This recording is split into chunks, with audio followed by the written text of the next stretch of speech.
Kiya, you did very good, and I know you're winded. See some treats on the floor. She's not interested in them because we gave her a really good workout. Kiya's got a couple of problems. One of them is psychological, one of them is more physical. This is a dog psychology session. This is her roadmap to success. Usually during my sessions, I'm talking about rules and structure and helping the dog kind of adopt a follower's mindset. She's really a well-behaved dog. She doesn't have any bad habits other than really the only problem she has is she doesn't like walking on hardwood floors. And we are in a newer house. How long have we been here? 5, 6 months. About 5 or 6 months. Mm-hmm. Yes, I know. That's why, yes, it's been tough for you. And because of, I think, her age, she's 10 years old, so she's not as strong as she once was. And she goes into a little bit of a panic state. When she does, she curls her feet up, and which doesn't give her, it kind of pulls her pads off of the floor. Also, she's not as strong as she once was, so she doesn't have as much gripping capabilities. So, are we relaxed now? If you're going to give me your belly, that's a good sign of trust and relaxation. And your pupils aren't dilated, so we're giving me a whole bunch of good signs. I like that, yes.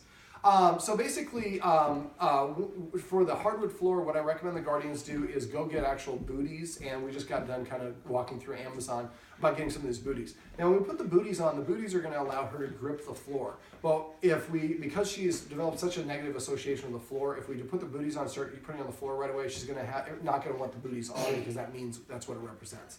So for the booties, what we want to do, okay, good girl. What we want to do for the booties is put them on and give her a treat, or give her a bully stick, or give her a kneecap, or something, a very high value edible item that she's going to take a little bit of time for her to chew on. We want to use that item to distract her from trying to use her paws take the booties off, excuse me. And so, sweetheart, can I get you to sit right over here so we can have Maya in the shot? We want to make sure people can see what a beautiful dog she is. And so we want to do that for about a week. What we do is put them on, give her a high value item, and then keep her distracted. And when she's done with the high value item, take off the booties. Don't ask her, encourage her, entice her to go on the hardwood floors. Let her stay on the wood. And so when we do this, we want to create a positive association with the booties. Now this next step would be put the booties on and actually take her outside on a walk. Now we've removed the little the floor mat that was here. I think it was kind of unusual. Usually dogs will jump to the floor mat, but she didn't really want to step onto the floor mat. I think part of it was her hind legs might have been touching the hardwood floor, but it was also kind of a busy pattern. Dogs are their eyes are not very good for detail, so sometimes that can be overwhelming for them as well. I wonder if she's in a panic state and saw the pattern and that was too much for her. So basically, taking her out for a walk, that's what those booties are designed for, and getting her used to wearing them for progressively longer periods of time. So after about a week of doing this, and we're at the same time, before we actually do the booties and start trying to do this, we want you to take her nails down. Can I move your paw a little bit just to show people how long your nails are? So they're kind of long. They're not super duper long, but this paw is actually a little bit longer. And the ideal, when you use hand trimmers, you're actually going to pinch, and you can go into the quick and it'll bleed and it'll hurt the dog, and they're going to be less inclined for you to want to trim their nails. So one of the things I would recommend the Guardian do is get a Dremel. I prefer getting the dog Dremel on Dremel.com. If you get the battery powered ones, you'll go through batteries so fast. Just get the rechargeable one. So what I want to do is for the first day, I'm going to do this when I feed her, and the parents probably go to a structured feeding as opposed to free feeding, what she does now. So what I would do is, I don't think she'll take a treat because she's pretty worked up, and we'll see if she will.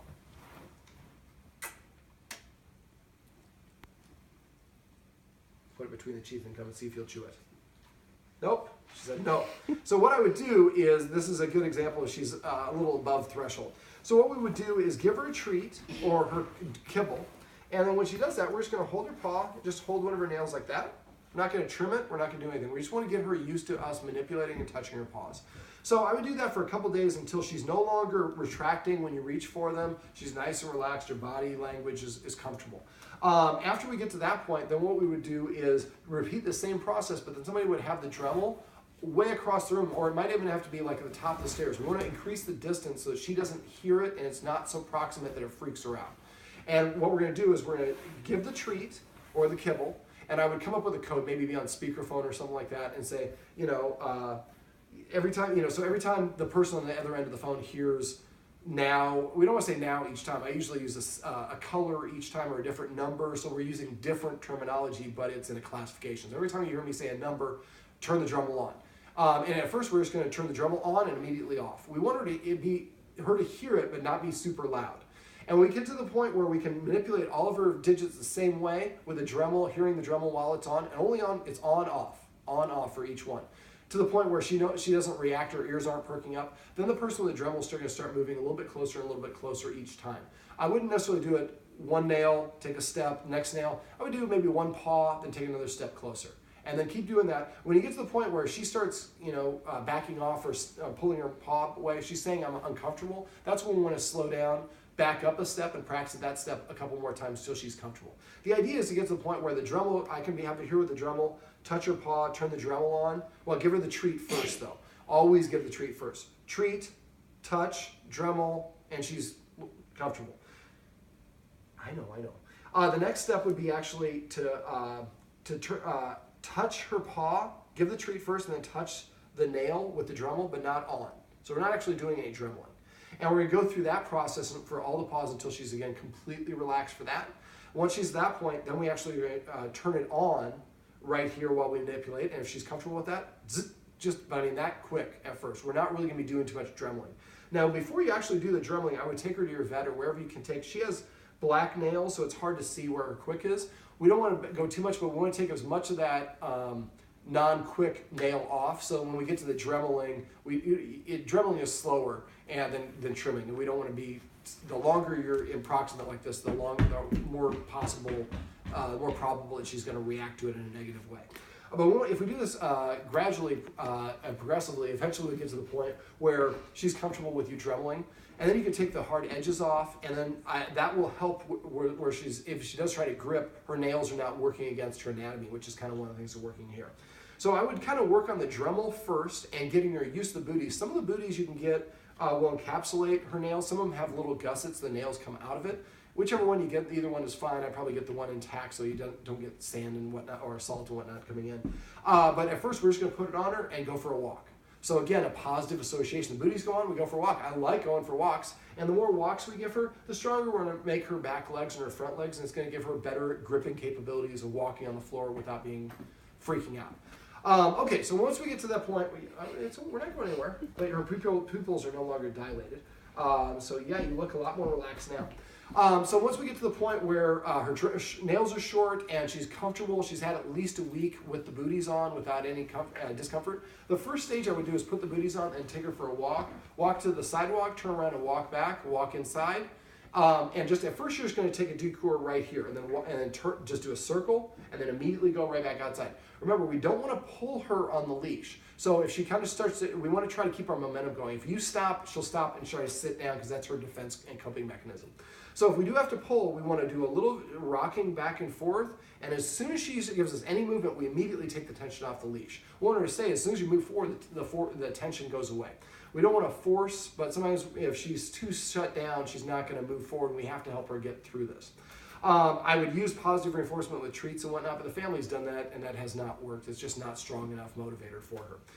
At first, we're going to go just back and forth. So maybe 3 times in and 3 times out. We have 6 basically back and forths. And I would just do a loop here and then go back, go out there. Make sure the mat is not here when we're doing this. So do that for, I would say probably about a week, but we're going to go until she's not really wincing or freaking out when she's walking across this 2 or 3 steps. Next step would be to walk, and we're going to go there's a post right here. I don't know if you can see in the shot. You don't have to show it. But we're going to go around this post and do a loop and then go back out the door. So and then we're going to do that, keep on doing that path until and again, 3 times in, 3 times out, each practice round, until she's pretty comfortable doing that. So the idea is we want to getting her walking on the carpet or on the wood progressively bigger and bigger distances and having solid footing so she gains confidence in this. And the booties and the short nails should give her the ability to move around without clenching up if we go slow and build up her confidence with these. And then if she's walking on her pads normally and she has the booties with grips, make sure the booties have a little gripping underneath. She should have, she should have the ability to walk without splaying. So that's getting her used to this. Now, eventually we would like to walk her in and walk her all the way around the kitchen table and maybe do 2 revolutions there, then come around and do the workout once or twice, and then go back outside. And then just go to the street and turn around and come back in. So you're going back and forth. Now, if you go to the street and when you start turning around, she starts recognizing that we're doing this, maybe you go to the street, take 1 or 2 steps and walk in the yard. eventually on the snow. So deviate your path a little bit so she doesn't always recognize it's the same thing that we're doing. And each time we want to try to be able to get her to go a little bit further as long as she seems relaxed. But if she seems tense, we'll have to help nudge her a little bit, but we don't want to maintain that anxiety state of mind. Now, because of the stairs went much differently. We didn't have the best footage for the stairs, but I probably should have shot it after, because at the end we were able to get her to walk up and down a flight of stairs without any pulling, any nudging, and she walked down the stairs on her own. So now momentum will happen for that as well. So when you're doing that, I would try to go up, go down, up and down a couple of times. Now when she's overheating or getting worked up, you're going to see her panting and breathing really heavy. After a couple of times, then we want to make sure she can kind of relax. Now, for a lot of dogs, going down the stairs to be reunited with their family is a strong motivator. In this case, at the bottom of the stairs is a hardwood floor. So we were just using the second part of the stairs, which much more successful. I would recommend going to carpet land or something like that, getting a piece of carpet like we talked about off camera, putting it so it goes somewhat in the kitchen, somewhat to your back, all the way to your back door. So that way you can actually walk her, eventually walk her in, walk around in your kitchen and go onto the carpet there, walk out the garage and do some loops. But doing loops as she's going back to the hardwood floor, once she's comfortable with it, we want her to spend practice more and more time. So do some loops around your around your kitchen table. Now we have hardwood floor in the basement as well. So eventually we would like her going down the stairs to the basement. So I would do a little bit of practice going up the stairs, a little bit of practice going down the stairs, same technique. And don't make her go on the floor in the basement yet. Maybe if you have remnant space, put a big slot that underneath there so she can walk at least a little bit in the room. But we want her comfortable going up and down the stairs without feeling that there's a negative at the end.